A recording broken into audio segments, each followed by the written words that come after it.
Then this man Chung wrote this paper in Radiology Journal called Herniated Lumbar Disc, MRI Study During Continuous Distraction of a Disc Herniation.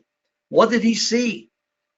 Continuous traction on a herniated lumbar disc and the surrounding structures of the disc showed these changes. Number one, there was a change in the disc shape. There was disc reduction. That is, a herniated disc reduced with opening of the intervertebral disc space height. There was a reduction of the herniated disc volume. There was a separation of the disc and the nerve opening to release compression on the nerve root passing through it. And there was widening of the facet joint space. This is important in spinal manipulation to have a successful outcome.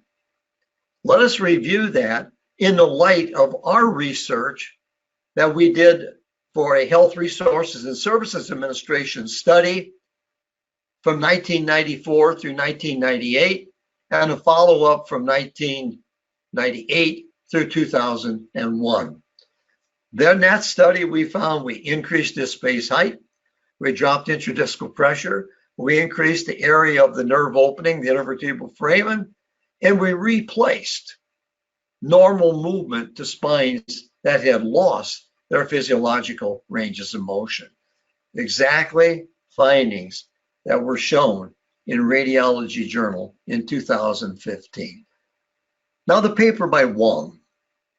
This was published in 2015, and it was said, what do participants with low back pain who respond to spinal manipulative therapy, how do they differ biomechanically from people who receive manipulation and do not receive relief?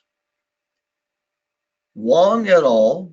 Published this paper in Spine Journal showing that people with low back pain, when compared to controls, people without it, when they were treated by 3 sessions for a 7-day period, they found that participants with low back pain received greater range of motion. That is, their stiffness of the spine was reduced. And we know that is true, that in chronic pain, we lose our normal range of motion.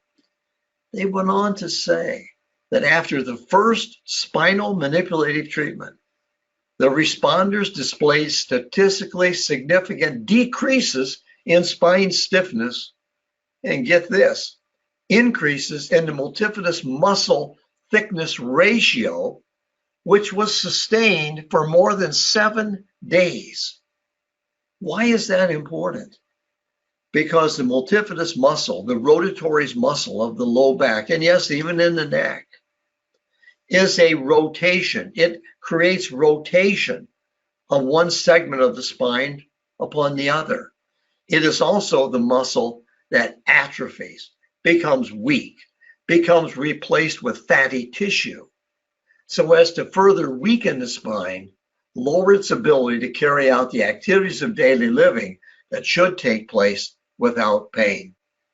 Therefore, we see a benefit of increasing range of motion, and strengthening muscles must take place in people who have a successful outcome from spinal manipulation.